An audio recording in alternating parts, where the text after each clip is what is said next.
Killer in one of California's most gruesome murders will stay behind bars after all. The family of an elderly Davis couple murdered in their sleep, now breathing a sigh of relief. Imagine the perfect, peaceful life.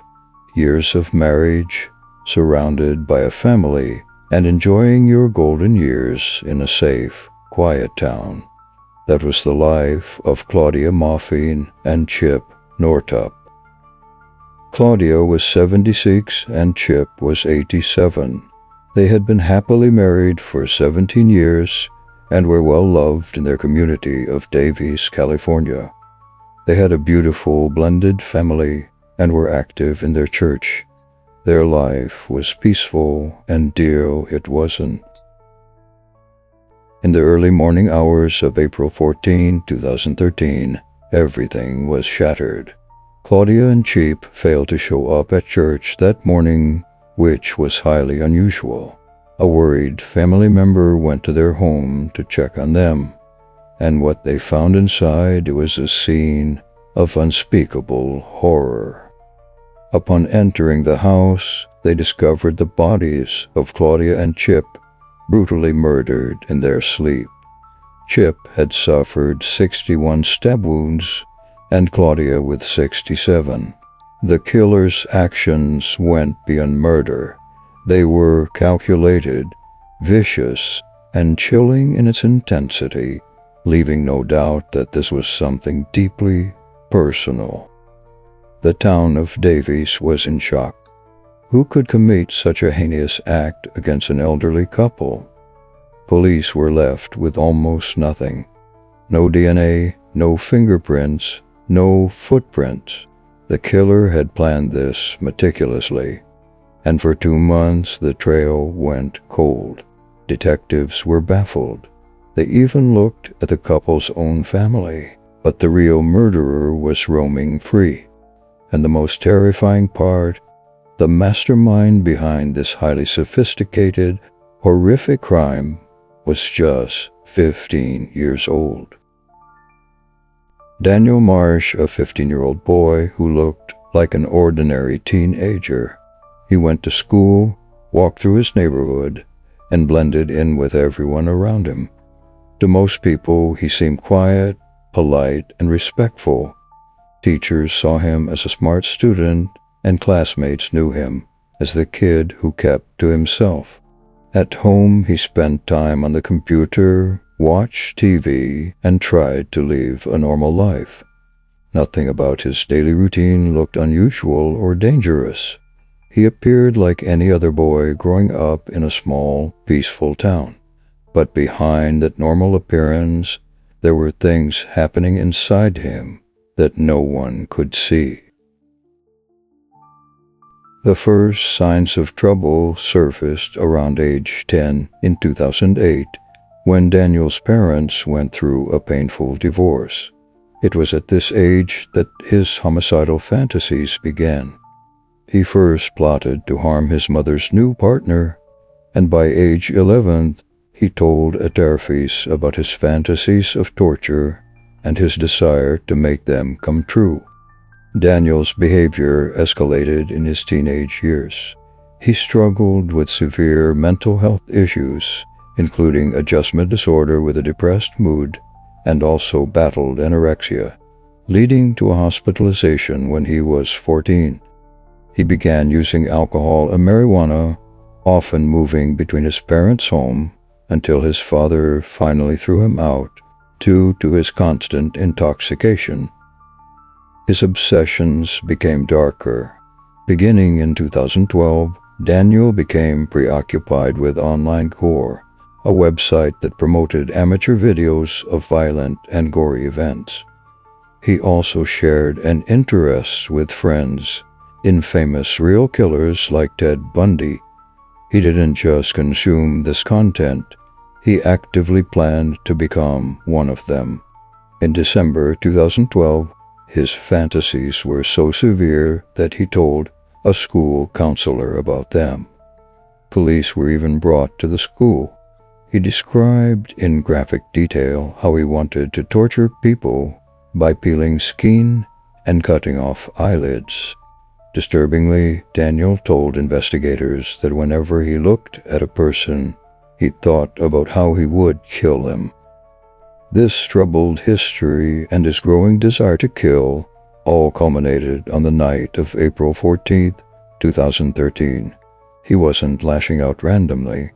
He had sharpened his knife and set out with a clear, terrifying goal: to satisfy his long-expressed desire to kill and begin his journey to become a serial killer.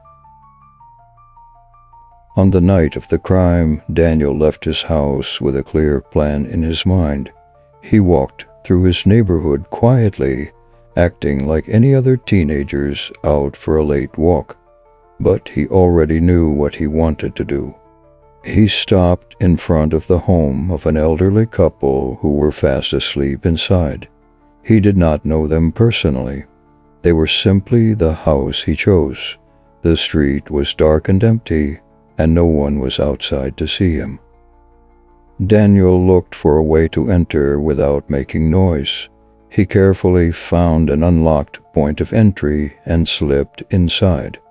Once he was in, he moved very slowly and taking his time.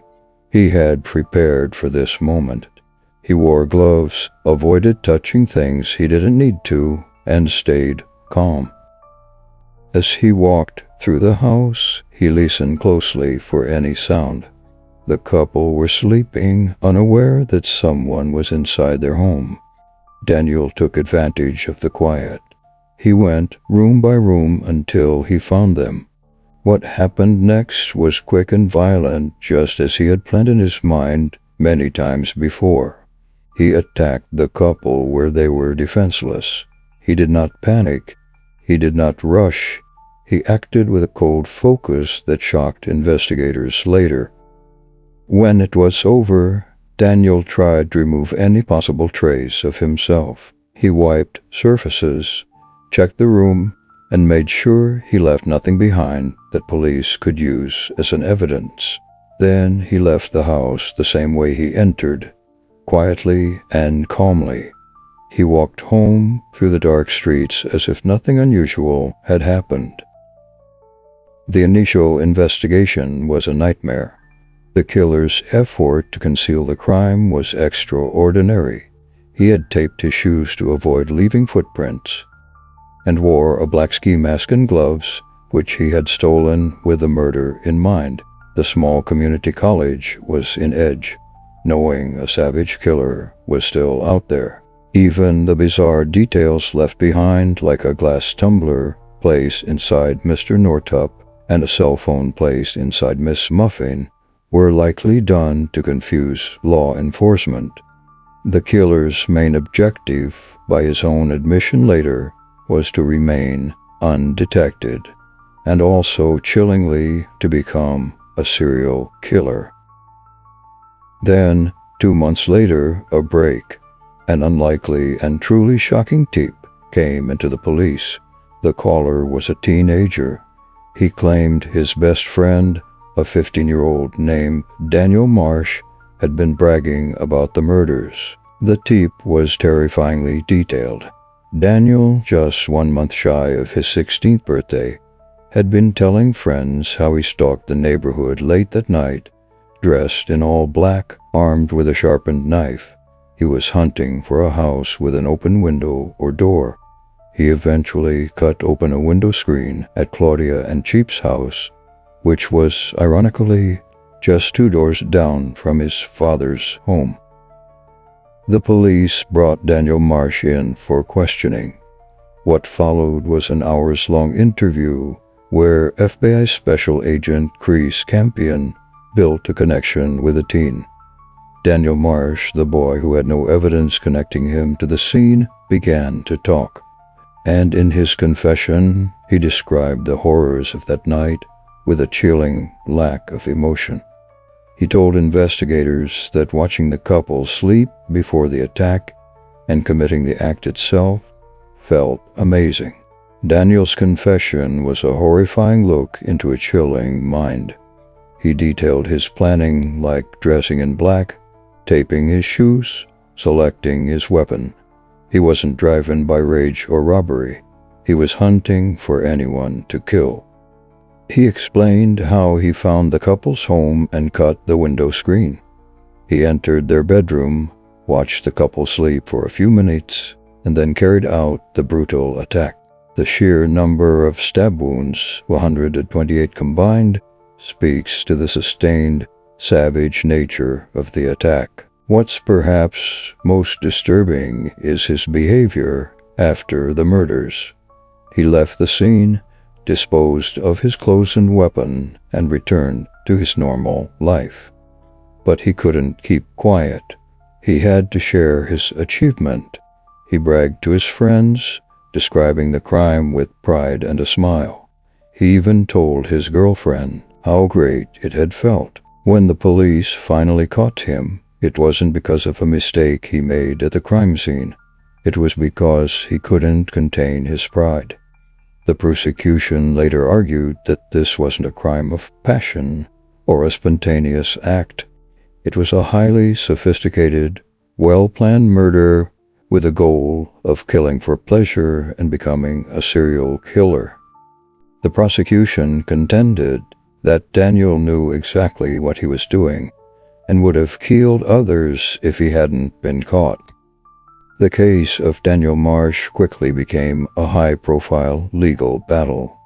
Because of the extreme violence and the special circumstances of the murders, prosecutors made a decision to charge him as an adult, despite him being only 15 at the time. His defense team argued he was legally insane at the time of the offenses, citing his history of severe mental health problems and suggesting his medications might be responsible. But the prosecution brought in experts who had diagnosed Daniel as a psychopath who killed for pleasure. One expert stated that in over 200 individuals he had evaluated with psychopathic tendencies, he had only seen one score as high as Daniel Marsh on the psychopathy tests. The jury had a difficult decision. Was this a mentally ill child who snapped, or a cold, calculated killer? In September 2014, the jury found Daniel Marsh guilty on all counts of first-degree murder with special circumstances. Crucially, they also found that he was sane at the time of the offenses. He was convicted and sentenced to an indeterminate life sentence with a minimum term of 52 years to life. At the age of 17, Daniel Marsh was sent to an adult prison. The case, however, was far from over. 4 years after his conviction, a new California law was passed, throwing Daniel's sentence into a serious question. Proposition 57 and later Senate Bill 1391 put new rules in place for how juveniles could be tried in adult court. Daniel's lawyers argued that, under the new law, he should be resentenced in juvenile court. If successful, Daniel, who was then 21, could potentially be released as early as his 25th birthday, having served only about a decade for a double homicide. This possibility was a new nightmare for the victim's family.